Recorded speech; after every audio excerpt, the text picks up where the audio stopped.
Good morning.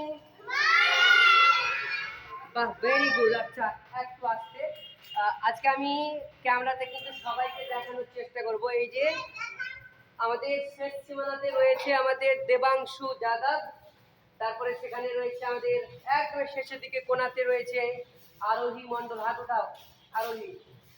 বেশ, এই কর্নারে রয়েছে আমাদের শুভজিৎ মণ্ডল। হাত উঠাও তো।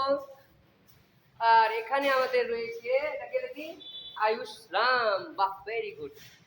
বাবা, কতটি একসাথে বসে আছে। এই তোমরা খুব ভালো, জানো? কেন ভালো নয় তোমরা? না, তোমরা অনেক ভালো। এখন এরা গাড়ির জন্য অপেক্ষা করছে। একবার কিন্তু আমাদের গাড়ি চলে গিয়েছে। ছোট ছোট বাচ্চাগুলো খুব সুন্দর লাগছে আমাকে দেখতে। তো এই তোমরা কেমন আছো সবাই বলো তো? বাহ, ভেরি গুড, ভেরি গুড। এই জানো, তোমরা এখন যে ক্লাসে আছো না, মোটামুটি আর 1.5 মাস পরে কিন্তু তোমরা উচ্চ ক্লাসে উঠে যাবে না? হ্যাঁ, ওয়ানে উঠে যাবে। যে আপনার সাথে আছে সে ওয়ানে উঠবে, মানে বিভিন্ন ক্লাসে যারা আছে এক ক্লাস করে কিন্তু উপরে উঠে যাবে। তো তোমাদের কেমন লাগছে বলো তো, নতুন ক্লাসে উঠবে তো? ভালো লাগছে? বাহ।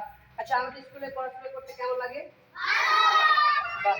শুনো, ব্যাপারটা হচ্ছে স্নিগ্ধা মণ্ডল, আমরা কিন্তু খুব পরিশ্রম করছি তোমাদের জন্য, খুব কষ্ট করে তোমাদের পড়াচ্ছি। তোমরা কেউ কিন্তু বদমাশি করবে না, ঠিকঠাক ভাবে পড়বে, ঠিক আছে? বেশ, এখন বাড়ি গিয়ে কি করবে তোমরা বলো? খাবার খাবে। আর আর তোমরা কি করবে? বেশ, এখন বাড়ি গিয়ে সুন্দরভাবে হালকা কিছু টিফিন খাবার খেয়ে নিয়ে স্নান করে নেবে সবাই, ঠিক আছে? স্নান করে নিয়ে দুপুরের খাবার খেয়ে মোটামুটি 1 ঘন্টার মতো ঘুমিয়ে যাবে। যদি কারো টিউশন থাকে তো টিউশন করবে, আর না থাকলে কিন্তু কেউ দৌড়াদৌড়ি করবে না রোদে, ঠিক আছে?